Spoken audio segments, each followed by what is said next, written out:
Let's now take a look what happens if we try to use the deterministic ODE results for nonlinear SDE case. So we could now attempt to analyze this kind of nonlinear SDEs which have this kind of form. So we have a time derivative of x is equal to function of x and t plus some L, which is also a function of x and t, times the white noise, Wt. However, recall that for the linear case, we actually managed to use the integrating factor method to solve the equation. But in general, for nonlinear equation, we don't have any deterministic general solution methods. Well, we have methods like separation of variables, which you have seen in the ODE exercises, and the methods of undetermined coefficients and so on, but you cannot really in general solve these kind of nonlinear vector differential equations. So there's no possibility for a leap of faith. So we don't actually know how to derive the mean and covariance equations explicitly. And as we saw that was the only way to get the mean and covariance right, also for the linear equations. But we know something. So what we can do is that we can simulate trajectories from the SDE. So for example, the generalization of the ODE solver called Euler method is the Euler-Maruyama method, which adds a stochastic term on the right hand side of the equation. So next x is equal to the previous x plus f times dt plus L times a stochastic increment term. And that stochastic increment term should actually have the distribution with mean 0 and covariance q times dt. And the key thing here is to notice that it's not dt squared, but it's dt. So in some sense, the process itself scales as a square root of dt. Yes, so it's outlined here. And now we could also take a look at some existence theory for ODEs. So something called Picard-Lindelöf theorem can be used for analyzing the existence and uniqueness of ODE solutions. So we could now try to use that for this stochastic differential equation.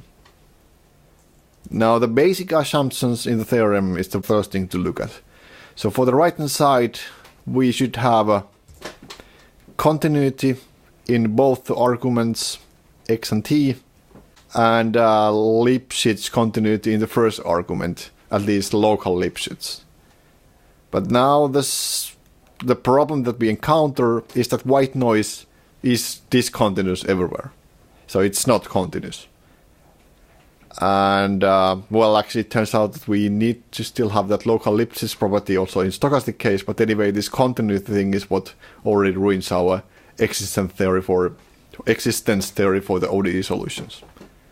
Thus, we need a new existence theory for SDE solutions as well, together with the new calculus. But anyway, so we had one way to deal with also nonlinear SDEs, but for simplicity, let's take a look at the linear SDE and use the Euler-Maruyama method to numerically solve the equation. So the code can be seen on the left, and now when I press the play button, you can see realizations drawn using the code on the left.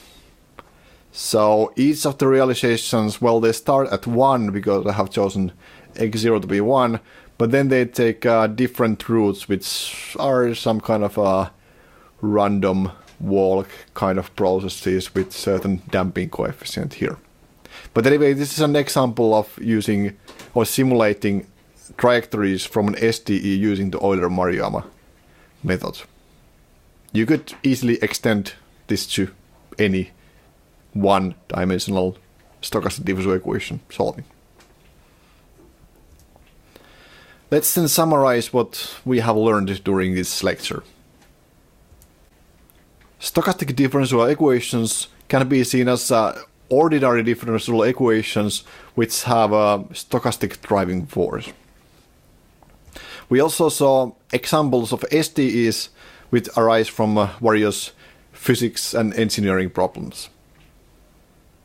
And the solutions for linear SDEs can be heuristically derived in a similar way as for deterministic ODEs.